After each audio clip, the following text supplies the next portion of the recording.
Hello, I'm Ben Wattenberg at Market Square Arena in Indianapolis.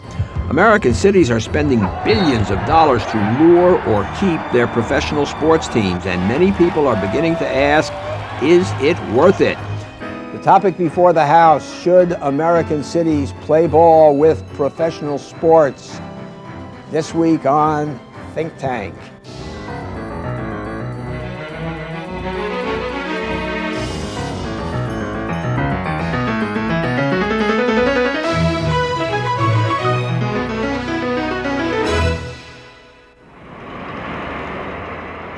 The Roman poet Juvenal said that the people only wanted two things, bread and circuses, and to give them the latter, Roman emperors spent vast sums building public arenas. Not much has changed in 2,000 years. Fans flock to American-style circuses in modern and very expensive stadiums. In Cleveland, Jacobs Field and the nearby Gund Arena cost over $300 million when they were built in 1994. Baltimore spent $210 million to build Oriole Park at Camden Yards, breathing new life into the heart of downtown. The stadium packs in fans and has become the symbol of the new, old-style, more intimate ballparks. Who pays for these stadiums? That depends. 14% are funded privately at little cost to the taxpayers. For example, in Washington, the Capitals and the Wizards owner Abe Pollin pulled out his checkbook for the new MCI Center in the heart of downtown. Another 20% are funded entirely at taxpayer expense, often to lure a new team into a city. The majority of stadiums, about two-thirds of them, are funded by some sort of public-private partnership using a variety of taxes and government bonds. As the competition for teams and stadiums increases, so do the costs, and opponents charge that the owners and players are making out like bandits at taxpayer expense. Senator Daniel P. Moynihan doesn't like it. He has proposed a bill to end the tax exemption for municipal bonds that fund these arenas. So what's all the fuss about? In a few moments, we will turn to an expert panel. But for background, we took a look at one city, Indianapolis, and talked to owners, politicians, and team management. Indianapolis is an example of the 40 cities that play host to major professional sports teams in America. Back in 1984, Indianapolis hit the front pages by allegedly stealing the revered Baltimore Colts. Part of the deal, a sweetheart lease at a brand new $95 million domed stadium. Now, only 13 years later, the Colts are once again unhappy. Between 98 and 2001, I lose $30 million. I mean, there's no ifs, ands, or buts. I mean, it's not a question of maybe. But clearly, you cannot survive if you stay at the figures that we are with our stadium. What do you get out of a new stadium that makes it so attractive? I think that the key thing for a new stadium has to bring the ability for you to be able to market yourself and sell seats, particularly the expensive suites and club seats. That's where you gain the biggest jump. I mean, I'll give you an example. The Redskins are building a new stadium in your part of the world. Right. 280 suites. The center of the world, as we like to describe it. The center, where all your money goes. No question. Right. Yeah, right. No question. This 280 suites at $100,000 a suite. Now that is not shared with other teams because suite revenue isn't. That's $28 million a year. $28 million that they receive directly. Now what do I have? I have 90 suites at $30,000. That's $2.7 million. I'm not asking for a new stadium at this date. It's the Pacers' turn. I have no problem with that. You know, our stadium was $82 million to build. The Pacers Stadium is going to be $175 million. But I'm not asking for a new stadium, even though I don't think it would be unusual to do so. Detroit, the Silverdome's coming down, new stadium. Seattle, the Kingdome's coming down, new stadium. Minnesota, the Metrodome is coming. The only dome that's... And basically, even more so than here in Indianapolis, those cities are getting taxpayer relief for those stadiums. All of them are, and I think we've entered this very interesting world where now as an owner, you become part political animal. I mean, you have no choice but to enter the fray, and you're almost like some sort of political figure that has to go into the marketplace. Eddie DeBartolo, a great friend of mine in San Francisco, just had to go door to door and try to garner support for the referendum to get the vote, and barely got it. But I mean, I talked to Eddie, and I mean, he's knocking on doors in San Francisco trying to get the vote. I mean, no different than a mayor or a governor. When you come to renegotiate or open negotiations with the city of Indianapolis, your basic position of strength is, although you say, oh, look, I don't want to move this team, I love Indianapolis, it's a great sports town, all the things that you say, and quite convincingly, but the club in the closet, unstated, that you don't have to say to anybody, is, look, you don't satisfy me, I'm out of here. That is a factor, and that's the biggest bomb. That's your hydrant bomb. But let me really emphasize that what happens more times than not, and can happen, and would happen with me more likely, is I have one place to go to, and that's player costs. Cincinnati did it. The Brown family had to run their team like a business. There's been family ownership there for years. Mike Brown said, I have a bad stadium deal. I have a difficulty competing in revenues. Until I fix this, my only solution is to go to player costs. The Colts are not the only fidgety team in town. The city has just broken ground on a new stadium to hold on to its basketball team, the Indiana Pacers. In an era of munificent player salaries, the Pacers say they need a new arena to remain competitive. Donnie Walsh is the president of the Pacers. The NBA shares some revenues. We have a common national TV contract and several others, but we don't pool all the revenues. And so there is a distinct difference between the television markets in New York and the television market in LA and the television market in Chicago and that in Indiana. That's one big disparity. But we have to recognize that we are in a smaller market where we can't compete. And so therefore we are going to our city and saying we have to have a new arena, because if we aren't able to generate the revenues that can keep us competitive, then it puts us in a difficult position. There are supporters and detractors of the new Indianapolis arena. And as so frequently happens, the elected mayor has to please both sides. Mayor Goldsmith, you are known as a sort of mayor privatizer. You're a strong believer in the market. And now we have a situation here in Indianapolis with a new arena going up. Maybe you could tell us about it and why you are sort of schizophrenic about it. Yeah, well, schizophrenic's a good word. This is a real test of our philosophy. We reduced government down to its core, privatized, competed 70 city services, reduced the workforce by 45% on the premise that the best place to create wealth and value is the marketplace. Now suddenly I'm a partner in a basketball entertainment arena for the Pacers. The migration or the tension resulted from the fact that in center cities, hospitality and entertainment are great sources of jobs. It's a 45,000 person hospitality, it's a 45,000 person employment center. $1.6 billion effect on our local economy. Here in Indianapolis. In Indianapolis.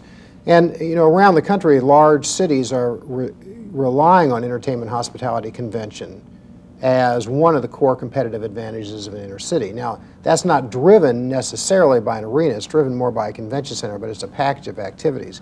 So I came to the conclusion that if I could keep the Pacers, build the arena, bring 2 million people downtown into the arena for concerts, not raise taxes, and not divert any money from what would otherwise have been available for streets and schools, then I would help with the arena. And that's where we ended up.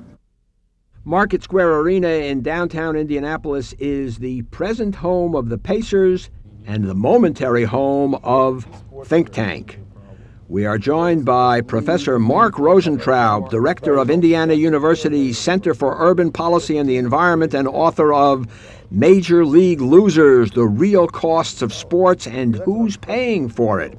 And William Hudknut, former mayor of Indianapolis and now a senior fellow in Washington, D.C. at the Urban Land Institute. Gentlemen, start your engines. Good line. Good line. At your prompting, Bill Hudknut and Mark Rosentraub, it's good to have you with us on Think Tank. We're in Indianapolis, regarded, I guess, as by some as the most sports crazy town in the country, athletic capital. NCAA is coming here, and so on and so forth. Could, between the two of you, before we get into an argument, could you try to sketch in what is going on in America? You have billions of dollars of new arenas and new stadiums being built all over the country. So, Mark, you want to start? Well, you've had for the last 5 years a real rage. I mean, in some ways it was kicked off by the Baltimore Orioles building their facility, but it has picked up incredible steam. I mean, from New York to LA, from the Canadian border to South Texas. There is virtually no state that is not engaged in a $100 million capital construction program for professional sports. Why is it happening? Basically, the economics of the industry changes. It's like any other business. It's no different from the mass media. The economics of professional sports has changed, and now the facility is a source of revenue. For a long period of time, as you well know, the biggest source of revenue was television. But now luxury suites, club seating, fancy restaurants, nightclubs, museums are all part of the sports complex. And if you don't have an arena or a stadium that generates that kind of money, then you're quickly becoming a poor relative in Major League sports. I think the thing that's driving it is the impulse in America to sports. People love sports. It's part of American culture, as Mark points out in his book. It's deep in our language. You know, you hit a home run, you strike out, you drop the ball with the bases loaded or whatever. And people are looking for simplistic solutions to difficult problems today, and sports provides that. There's a winner and a loser. And that then gets into this whole business of the economics of it.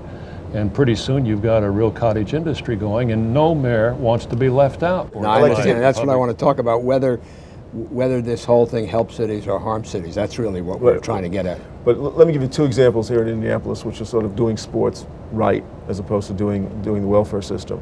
When the lease was negotiated for this facility for the Indiana Pacers, there is a clause in the lease that says that if the Pacers ever leave the city, they're either sold or they leave the city of Indianapolis gets 50% of the value of the team.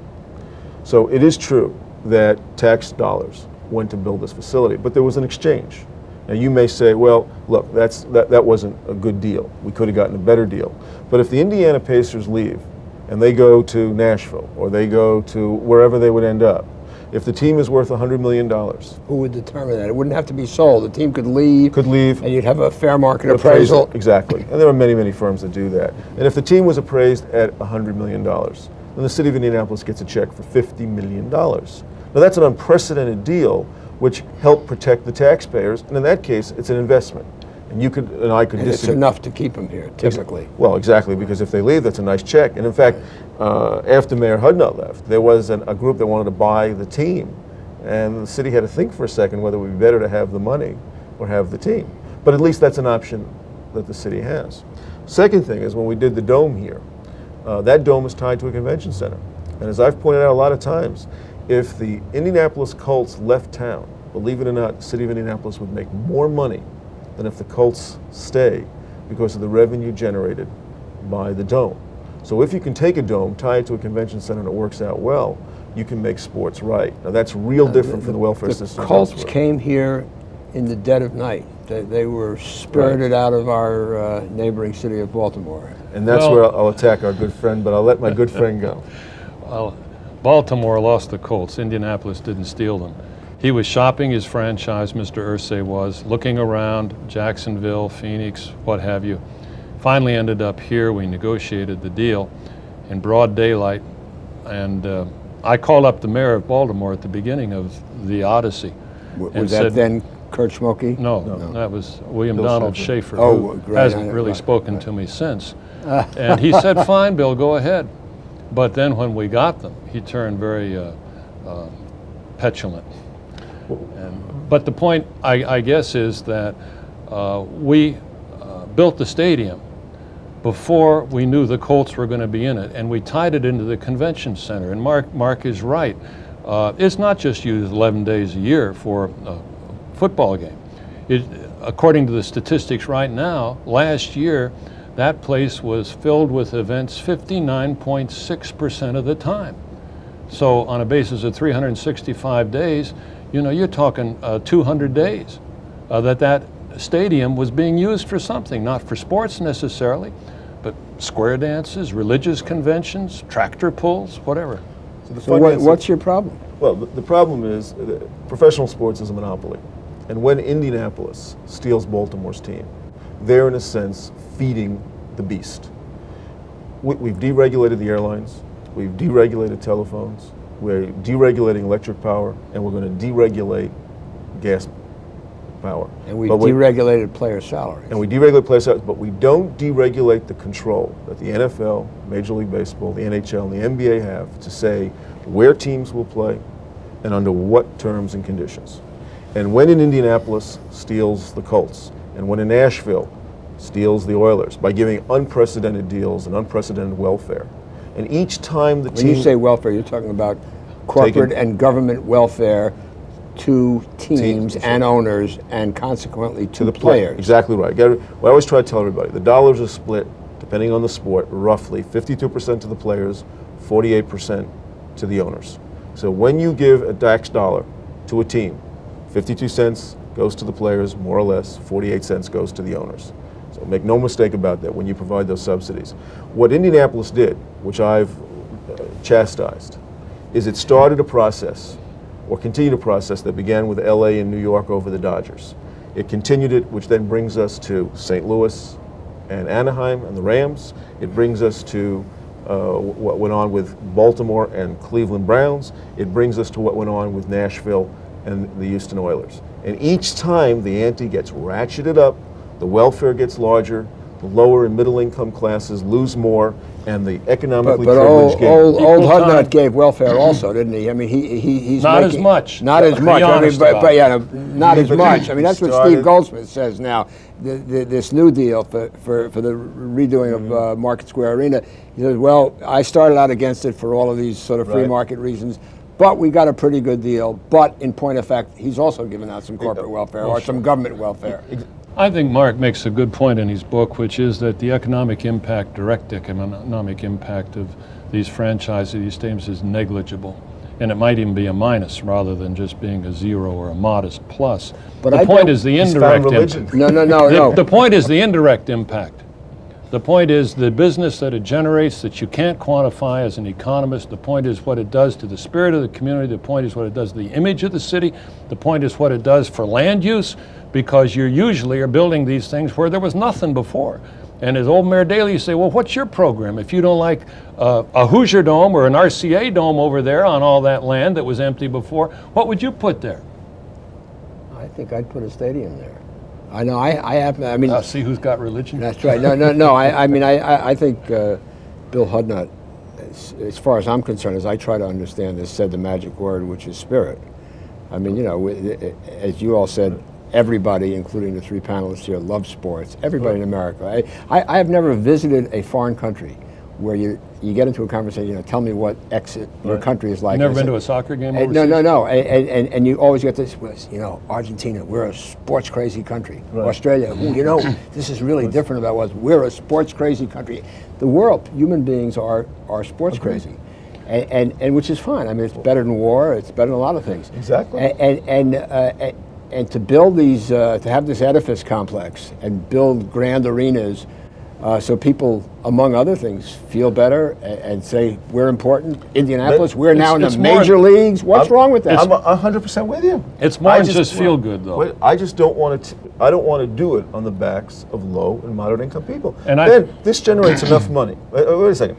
This past week, we had Jerry Reinsdorf sign Phil Jackson to a $6 million contract, And he's going to sign a contract with Michael Jordan for between $36 and $40 million. And I'm going to tell you point blank, this one man, Jerry Reinsdorf, can pay those two men combined $46 million and make a profit. That's more than the three of us make in 2 years. In Two your best centuries. year. All right.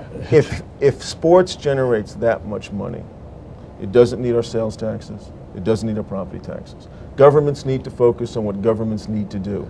Schools, infrastructure, environment, public safety. That's a They typical don't- egghead point of view. Egghead. You academics always criticize sports and the economics of sports. And basically, I think you're right, Listen, Mark. I've got but 5 season tickets to We- the Pacers. How could you criticize I got me? 2. Yeah, but I pay for mine. I'm a life member. Right. Let me say this about that. We did a study in 1991, the Chamber commissioned it. Mark glosses over this pretty quickly in his book. And it said that for $164 million worth of investment here in Indianapolis in sports facilities, we had a return of $1.02 billion.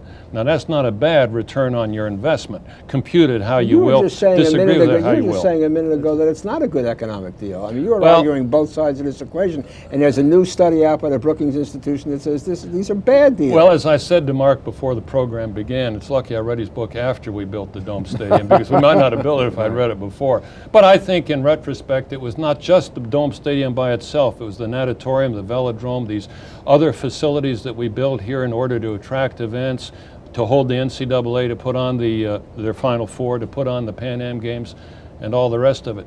But I think Mark makes a good point at the end of his book, which is that, and they'll never do it, but the mayors ought to get together and agree among themselves that none of us is going to subsidize a professional franchise. Would that be a violation of antitrust? Probably.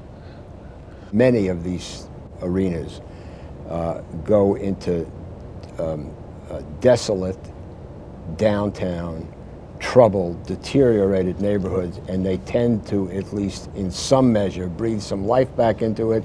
And these are basket cases frequently economically, and they're a. I couldn't agree more, Ben. Like Camden Yards. But well, you could agree more by saying do it. But I don't want to subsidize it into existence. Let me give you an example. Well, why don't you want? I mean, Wait, how wait, come wait, but you wait. can't do it if you don't subsidize it? That's not true. The market will work. Come on, you've had good things But built in downtown Washington. the market Well, these would guys the are market. so rich they could build them themselves. No, But the market wouldn't put it down there. Yes, the they market would. would put it Well, out that- in Bloomington or Arlington No, or because wherever. it there's would- no synergy there. And not only that, Ben, when you've got to sell luxury suites at $70,000 a pop, you've got to have clients to buy it. We're not in an era of sports economics where you're going to make your money by selling individual tickets to suburbanite fans. You need big businesses that are going to lay down $70,000 for a luxury suite, and on top of that, And they call that a business expense. So, Right. so that That's- is taking additional tax dollars from this middle class, Well, through the the 70 federal mechanism or the state just to income keep the tax. record straight, the $70,000 is not deductible. The tickets are. But that's because the IRS changed, I see. Congress changed the code on that. But you are right, it is a subsidization. But my point is, to sell those luxury suites, you've got to be where the businesses are. And the businesses are downtown that are going to buy those suites. Plus So the stadiums restaurants would and do the that. entertainment. And, why is the Silverdome moving back downtown? It's leaving Pontiac and going back Lines. to downtown Detroit. They gotta be there to because sell the they boxes. discovered they cannot be isolated out in a cornfield, particularly if it freezes over in the wintertime like it did when they had the Super Bowl there. And nobody could get into the place. In just Washington, standing by itself. Abe Poland is building a downtown arena for the hockey and the basketball franchise, and it's a private deal. I think, Exactly. isn't it? As I said, there are plenty of examples we can But point in to. Virginia, for the football, for the baseball, they're looking at a $350 million price tag for a baseball stadium. They've got about 6 or 8 sites. They haven't selected one yet. They're going to fund it, and Mark says this is wrong in his book, with a lottery tax. Well, let me give you an example when you talk about downtown. Nobody did downtown professional team sports bigger than Cleveland. When they built the facility for the Cleveland Indians, Jacobs Field, when they built Gardner Arena. Beautiful facilities, attracting probably between 5 and 6 million people a day. In the city, 5 million a year to events. In the city of Cleveland, almost half the population still doesn't earn above the poverty level. This doesn't change the economy of a city. And on that note, thank you both very much, and thank you for Think Tank. I'm Ben Wattenberg. We at Think Tank depend on your views to make our show better. Please send your questions and comments to New River Media, 1150 17th Street Northwest, Washington, D.C. 20036. Or email us at thinktank@pbs.org. To learn more about Think Tank, visit PBS online at www.pbs.org. And please let us know where you watch Think Tank.